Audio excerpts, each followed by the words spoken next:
Welcome to Tools of the Trade, your crash course on modding. By moving from basic builds to more and more complex setups, you should be able to get a sense of how you can use your mods to create something unique and powerful. In Season 1, we're focusing on staple hybrid builds, beginning with the Arca Plasmor. Behold, this glorious tool of irradiation, with its characteristic extra-wide plasma wave, featuring infinite punch-through against its targets. The Arca Plasmor has the potential to affect many targets at once with each blast. It also procs radiation and impact automatically on survivors, providing innate crowd control. Because the Arca Plasmor doesn't feature a large volume of status procs to deliver thorough corrosive armor reduction, nor any slash procs to make the most of viral status, it has the counter armor scaling the hard way, with raw damage. But it's got that. With this much status chance alongside respectable critical chance with massive base damage, we can take full advantage of gas procs. We're using Contagious Spread and Toxic Barrage here, since gas procs scale their damage off of your toxin damage from mods only,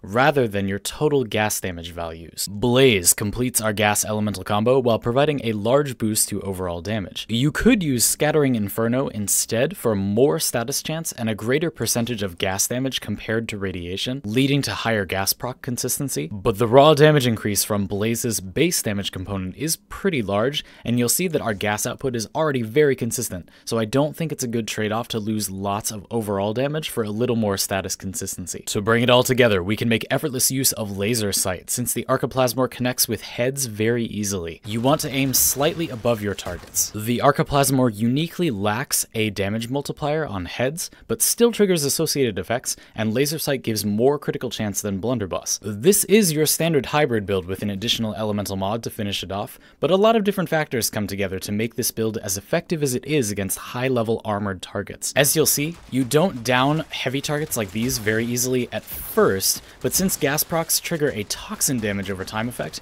you do get a nice bonus against ferrite armor, and Radiation's incredible bonus against alloy armor covers your bases. This gas-based Arca Plasmor truly shines against tightly grouped targets. Each additional target is another chance to proc gas, which will damage all nearby targets. When you line up two targets and proc gas on both, they'll both take double the total gas damage, and it just gets better from there. With enough targets getting procced together, you'll do enough damage to get the job done. Try using this tool with frames that increase reload speed to maximize its effectiveness. I've been Zandy, and you've just consumed Tools of the Trade, Season 1, Episode 1 on the Arca Plasmor. If you enjoyed this video, you could give it a like, write a comment on it, and consider subscribing to my channel. Doing any of those things will increase this video's rank so that more people see it, and that would help me out a lot. Now, go check out the rest of this series. I'll see you next time.